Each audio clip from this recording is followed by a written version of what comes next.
Bumangga sa isang papasaherong jeep at poste ang isang truck sa Albay matapos itong lumihis ng linya. At sa Pangasinan, sumalpok sa kasalubong na kotse ang isang truck matapos itong mag-overtake. Nakatutok si John Consulta. Kita sa CCTV ang pag-overtake ng isang truck na may kargang saging sa pampasaherong bus sa Binalolan, Pangasinan. Sa kabilang linya, makikita naman ang paparting na kotse. Iiwas pa sana ang kotse pero mabilis itong pumailalim sa truck matapos masalpok. Damay rin ang isang pedestrian na nagtamo ng sugat sa paa.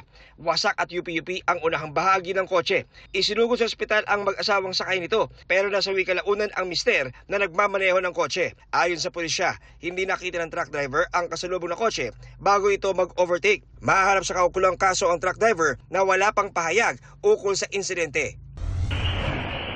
Nakunan din ang pagsalpok ng isang truck sa pampasaherong jeep sa Daraga, Albay. Makikita na paliko dapat sa kurbadang bahagi ng kalsada ang truck nang bigla itong lumihis ng linya.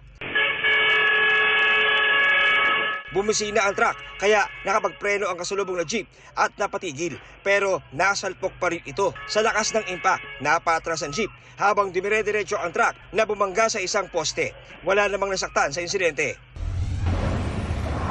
14 naman ang sugatan nang mabundol ng isang dump truck ang ilang sasakyan at isang papasaherong bus sa Tuwi, Batangas. Base sa inisyal na investigasyon, nawalan umano ng preno ang driver ng truck kaya nahagip nito ang bus. Tumagilid sa kalsada ang truck at kumalat ang karga nitong lupa. 7 nakapaladang sasakyan ang nadamay sa aksidente. Nagpapagamot na sa ospital ang mga sugatan kabilang ang truck driver na hindi pa rin nagbibigay ng pahayag. Patuloy naman ang investigasyon ng pulisya. Para sa GMA Integrated News, John Consulta, nakatutok 24 oras. Ngayong Marso ay naobserbahan ang Fire Prevention Month, kaya mas pinaigting ng Bureau of Fire Protection ang kanilang pagbabantay sa pamamagitan ng iba't ibang programa.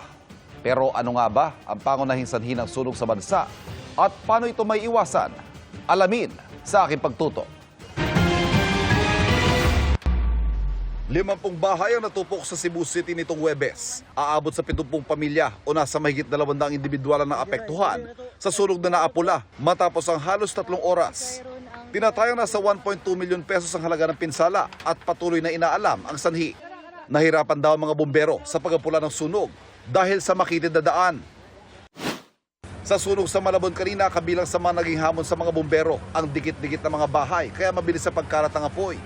Wala namang naiulat na nasaktan sa sunog na umabot sa ikalawang alarma. Pero mabilis idineklarang under control dahil agad nakaresponde mga bomberong bahagi ng motorcade kaugnay ng paglulunsad ng Fire Prevention Month. Sa motorcade ng BFP sa Valenzuela, pangunahing mensahe ng BFP, sa pag-iwas sa sunog, hindi ka nag-iisa. Ang ingay mula sa sirena ng mga truck ng bumbero, layon daw gisingin ng kamalayan sa tungkulin ng komunidad sa pag-iwas sa sunog. Bahagi rin ng tema ng Fire Prevention Month ngayong taon, ang pangalaga sa mga may kapansanan. Ang Manila Fire District puspusan din ang kampanya lalo na sa pag-iingat sa mga electrical wiring at pag-iwas sa overloading sa mga bahay. Lalo't ang mga sanhi na may kinalaman sa kuryente ang nangungunang nagdudulot ng mga sunog. Malaki na raw ay binaba ng bilang ng insidente ng sunog sa Maynila kumpara noong nakaraang taon. 62 na sunog mula January 1 hanggang February 28, 2025. Mula sa 212 na naitala noong January hanggang March ng 2024. Pero dahil nga kung kailan Fire Prevention Month ay karaniwang dumarami ang mga insidente ng sunog, ayaw magpakakampante ng Manila Fire District. Pareho ito sa datos sa buong bansa, kung saan sa 2,307 na insidente ng sunog na naitala, 645 ay dulot ng electrical issue. Nandyan po yung mga overheated appliances, yung mga jumpers, nandyan po yung mga overloading, loose connection. Yun po usually po yung mga nagiging number 1 cause of fire po natin. Sa panayam ng Super Radio DZBB, sinabi ng tagapagsalita ng BFP na kailangan maging mapagmatsyag at alerto kung may mapansin man daw nakakaiba o maaaring makapaglagay sa inyo sa panganib. Kahit daw yung simpleng pagsaspark kapag isinasaksak, maaaring dumulog sa kanilang tanggapan upang ipasuri ang inyong mga tahanan. Pinopromote natin ang exit drill in the home. Wag na wag pong papasok sa banyo, bagkus lumabas po ng tahanan. Pwede pong tumawag halimbawa ang isang homeowner Yes po, sa inyong pwede rin tanggapan. Para sa GMA Integrated News, Ivan Mayrina, nakatutok, 24 oras. From fitness goals to historic win, Yan po ang inspiring journey ni Philippine men's curling team leader Alan Frey matapos magkamit ng ginto sa Asian Winter Games. Sunod nilang target ang Winter Olympics at makahikayat ng magkababayan na sumubok sa minahal nilang sport. Narito ang report ni Martin Javier. Sa tinamaang gold sa recent Asian Winter Games. Malayo na ang narating ni Alan Frey mula sa dati niyang pakikipaglaban lang sa obesity. Sino nga bang mag-aakala na ang sport na curling na paraan lang para mapabuti ang kalusugan? Maglalapit pala sa kanya sa bigger dreams. I was massively overweight. I was about 25 kilos more than today. The doctor told me, Ellen, your blood work is really bad. You need to change something. So my idea was, hey, let's try to go to the Olympics. How far can I take it? Hanggang mapamahal sa kanya ang sport at mabigyan pa ng pagkakataong maging kinatawan ng Pilipinas. My mom lives in Leyte, so I try to visit her like every other year. I want to become really, really fit, and the other side is I want to make Filipinos proud all over the world. Pero higit pa ang napatunayan ng kanilang team sa unang ginto ng Pilipinas sa Asian Winter Games. Lalo't wala namang winter sa Pilipinas at hindi full-time players ang bumubuo sa ating koponan. We are not a professional curling team.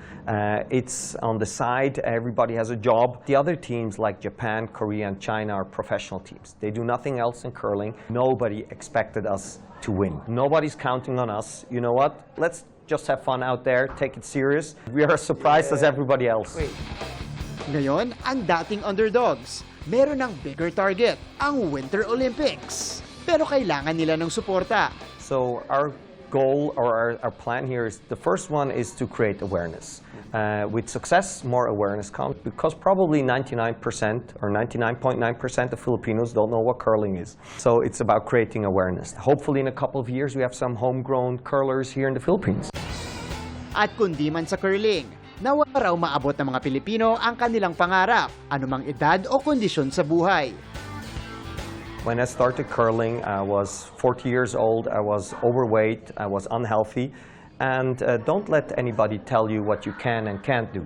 Para sa GMA Integrated News, Martin Javier, Nakatutok, 24 Oras.